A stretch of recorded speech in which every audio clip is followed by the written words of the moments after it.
आज हम खड़े हैं उत्तर प्रदेश के ज़िले रामपुर में। उत्तर प्रदेश का ज़िला रामपुर जो राजनीतिक रणभूमि के लिए जाना जाता है, पहचाना जाता है। रामपुर की अगर हम बात करें तो भारतीय जनता पार्टी में एक बड़ा चेहरा जिनको मुख्तार अब्बास नकवी कहा जाता था, एक अटैची लेकर रामपुर आए थे, पहली बार लड़े थे और आज देश में उनकी पहचान एक बड़े राजनेता के रूप में है। हम बात सिने अभिनेत्री जयप्रदा की करें तो जयप्रदा भी रामपुर में जब आई थी तो उस नए चेहरे को रामपुर की जनता ने स्वीकारा था, उनको आगे बढ़ाया था, उनको फर्श से अर्श तक पहुंचाया था। ठीक इसी कड़ी में जिशान साहब हमारे साथ हैं, एक नया चेहरा हैं जिन्हें रामपुर से पहली बार बहुजन समाजवादी पार्टी की मुखिया बहन मायावती ने टिकट दिया है और उनके ऊपर दांव लगाया है। हम बात करेंगे जिशान साहब से। स्वागत है जिशान साहब जी। जिशान साहब, क्या कहना चाहेंगे आप कि जिस तरीके से रामपुर एक ऐसी रणभूमि रही है कि यहाँ पर नए चेहरों को बहुत उभरने का मौका मिला है। आप बात करें अगर जयप्रदा सिने अभिनेत्री की तो उनको भी एक पहचान रामपुर से मिली सांसद के रूप में, और अगर हम बात करें भारतीय जनता पार्टी के एक बड़े नेता, वरिष्ठ नेता मुख्तार अब्बास नकवी की, तो उनको भी यहीं से एक पहचान मिली। आप भी एक नए चेहरे के रूप में उभर के आए हैं, क्या कहना चाहेंगे? देखिए, रामपुर वालों ने हमेशा उनके ऊपर ला के पैराशूट कैंडिडेट थोप दिए जाते हैं।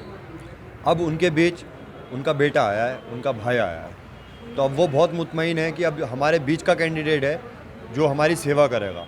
वो आधी रात को मुझे उठा सकते हैं, मुझे बुला सकते हैं, मेरे घर डायरेक्ट आ सकते हैं। तो अब उनके लिए बहुत सहूलत है इस चीज़ की। वरना कोई भी रामपुर का, पूरे ज़िले का कोई भी आदमी कभी मुझे नहीं लगता किसी सांसद के पास पहुंच पाता हो। ये सांसद का उन्होंने 5 साल में चेहरा देखा हो। अच्छा, यहाँ से जो प्रत्याशी लड़ रहे हैं और दूसरी पार्टियों से भी लड़ रहे हैं, उनके मामले में आपका क्या सोचना है? क्या मानते हैं किस जगह पर हैं आपके मुकाबले? देखिए, जो रामपुर में आए हैं प्रत्याशी, पहली चीज़ तो वो जाके मैं उनसे यही कहना चाहूँगा कि रमज़ान के महीने में उन्हें इबादत करना चाहिए थी, देश को जोड़ने के लिए, देश के लिए दुआ करनी चाहिए थी, इत्तिकाफ़ में बैठना चाहिए था, तराबियाँ पढ़ना चाहिए थी, तराबियाँ कुरान सुनाना चाहिए था, ना कि उनको सियासत मारना चाहिए था। और इमाम हैं तो इमाम के ऊपर ये सब बातें शोभा नहीं देती हैं। पहले वो अपना घर संभाल लें। बच्चे का कोर्स तक के लिए तो पैसे नहीं हैं। आप देख रहे होंगे एक वीडियो बहुत ज़्यादा वायरल हो रहा है, ये मैं नहीं कह रहा हूँ, वीडियो वायरल हो रहा है। उनकी जो पत्नी थी वो खुद कह रही हैं, जो इंसान अपना घर नहीं संभाल सकता तो वो ज़िला क्या संभालेगा। समाजवादी पार्टी जी, समाजवादी पार्टी के कैंडिडेट हैं वो, और उनको आरएसएस ने भेजा हुआ है। और आप सबको मालूम है अखिलेश यादव ने मुसलमानों के साथ क्या किया है, कौन सी राजनीति की है, सिर्फ और सिर्फ मुसलमानों का यूज़ किया है। अच्छा, जिस तरीके से समाजवादी के वो कैंडिडेट हैं, ये बात जग जाहिर है कि आज़म खान या समाजवादी लोबी उनका साथ नहीं दे रही है, तो इसे आप किस हक में देखते हैं? आप अपने हक में देखते हैं, किस तरह से देखते हैं? जी हाँ, बिल्कुल मेरे हक में है। और दूसरी चीज़, उनका साथ क्या देगी? आरएसएस के भेजे हुए लोगों का कौन साथ देगा? आपने अभी देखा होगा, कुछ दिन पहले एक फ़ोटो वायरल हुआ उनके भाजपा के नेता के साथ। भाजपा के जो नेता हैं उनके साथ उनका फ़ोटो वायरल हुआ है। भाजपा, उन्होंने अपना रंग दिखा दिया, अभी से असलियत दिखा दी।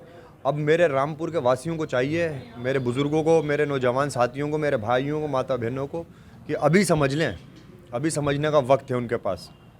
और इंशाल्लाह उनका बेटा आया, उनकी खिदमत करेगा। मुझे खिदमत का मौका दें, मैं हर तरीके से उनकी खिदमत करूँगा, उनके साथ खड़ा हूँ। अच्छा, आज बाबा भीमराव अंबेडकर की जयंती पर जिस तरीके से रामपुर में सारी तहसीलों में लाखों की भीड़ बाबा साहब के अनुयायियों की देखी गई, और बहुजन समाजवादी पार्टी को कहीं ना कहीं उनके अनुयायियों की पार्टी माना जाता है, तो आपको क्या लगता है कि ये जो दलित वोट है और जो मुस्लिम वोट है, जो तकरीबन 65% है, तो जब 65% है तो यहाँ पर आपको क्या लगता है कि आपकी फ़ाइट किससे है? देखिए, हमारी फ़ाइट तो आज के टाइम में तो किसी से है ही नहीं, क्योंकि पूरा ज़िला हमारे साथ है, दलित भाई हमारे साथ हैं, और सारी बिरादरी हमारे साथ हैं। और हम वोट की स्टार्टिंग ही कम से कम 1.5 लाख से कर रहे हैं, जो कि और लोग 1 वोट से स्टार्टिंग करेंगे, वहाँ मैं 1.5 लाख से स्टार्टिंग करूँगा। रामपुर की जनता से क्या अपील करना चाहेंगे रामपुर का बेटा होने के नाते? रामपुर की जनता से यही अपील करना चाहूँगा कि सबसे पहले तो मेरे लिए दुआएं करें, मुझे उनकी दुआएं चाहिए, और 19 तारीख को हाथी का बटन दबा के मुझे कामयाब करें, और ताकि उनकी खिदमत के लिए फिर मैं यहाँ पे तैयार रहूँ। जैसा कि जिशान साहब ने कहा कि रामपुर की जनता से ये अपील है कि वो उनका साथ दें, उनका सहयोग करें, ताकि वो रामपुर की जनता का सहयोग कर सके। रामपुर से कैमरामैन देवेंद्र यादव के साथ मेहंदी हसन की खास रिपोर्ट।